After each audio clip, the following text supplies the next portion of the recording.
Friends, आज के इस वीडियो में हम बात करेंगे मध्य पाषाण काल मीजोलिथिक एज के बारे में। तो चलिए गाइस स्टार्ट करते हैं।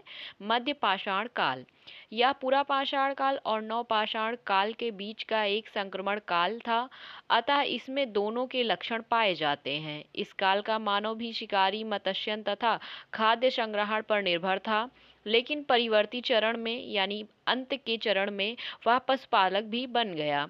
मध्य पाषाण काल में धीरे धीरे जलवायु गर्म होने लगी और आर्द्रता बढ़ने लगी, जिसके कारण वनस्पतियों और वर्षा के मात्रा में वृद्धि हुई। लोग नदियों के किनारे समूहों में रहना आरंभ किए, जिससे अधिक खाद्य संग्रहण संभव हुआ। मानव ने अधिक खाद्य संग्रहण के लिए अपने उपकरणों को और उन्नत बनाया। इसी काल में मानव ने पशुपालन प्रारंभ किया, जिसके प्रारंभिक साक्ष्य मध्य प्रदेश के आदमगढ़ और राजस्थान के बागोर से प्राप्त हुआ है। इसी काल में मानव ने जानवरों को पालना प्रारंभ किया। प्रथम पालतू जानवर कुत्ता था। तत्पश्चात मानव ने बकरी, भेड़, मवेशी इत्यादि पालना प्रारंभ किया।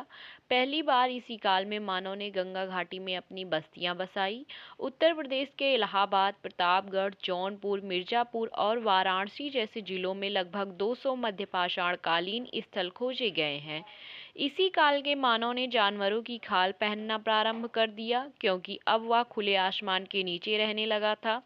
संभवतः वह मृत्योपरांत जीवन में विश्वास करते थे, क्योंकि वह मृतकों को दफनाते समय उनके साथ खाद्य पदार्थ, आभूषण भी रखते थे। मध्य पाषाण काल में मानव ने सुंदर और छोटे उपकरणों का निर्माण किया, जिन्हें माइक्रोलिथ कहा गया। इसी आधार पर मध्य पाषाण को माइक्रोलिथिक युग कहा जाता है। धनुष, बाण, गुलेल जैसे उपकरणों का निर्माण इसी काल में हुआ। नई तकनीकों और उपकरणों ने शिकार और खाद्य संग्रहण को अधिक सरल बना दिया। मध्य पाषाण कालिक लोग कला प्रेमी थे। इसका आभास उनकी चित्रकारी से होता है। उन्होंने अपने चित्रों में लाल और श्वेत रंग का प्रयोग किया है।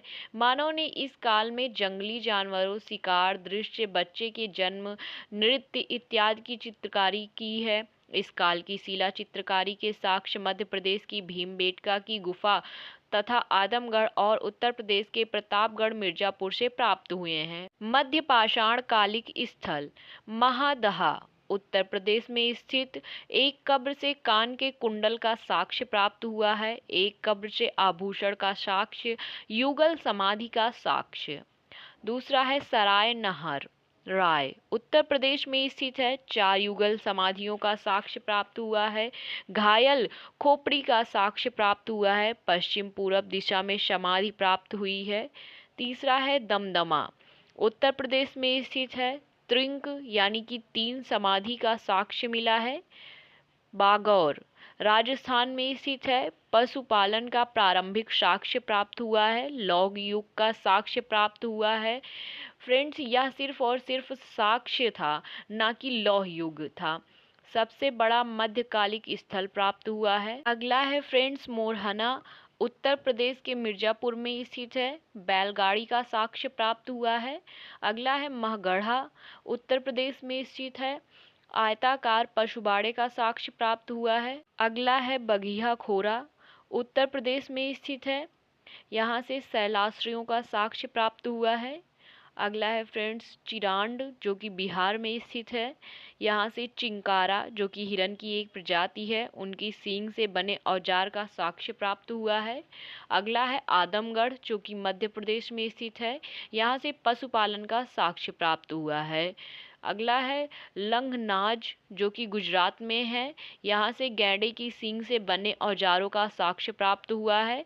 पत्थर की बनी मुद्रिका प्राप्त हुई है। 7 मानव कंकाल का साक्ष्य प्राप्त हुआ है। तो फ्रेंड्स, आज के इस वीडियो में बस इतना ही। अगर आपको यह वीडियो अच्छे लगे तो प्लीज़ इसे शेयर करें, साथ ही साथ चैनल को भी सब्सक्राइब करें। धन्यवाद।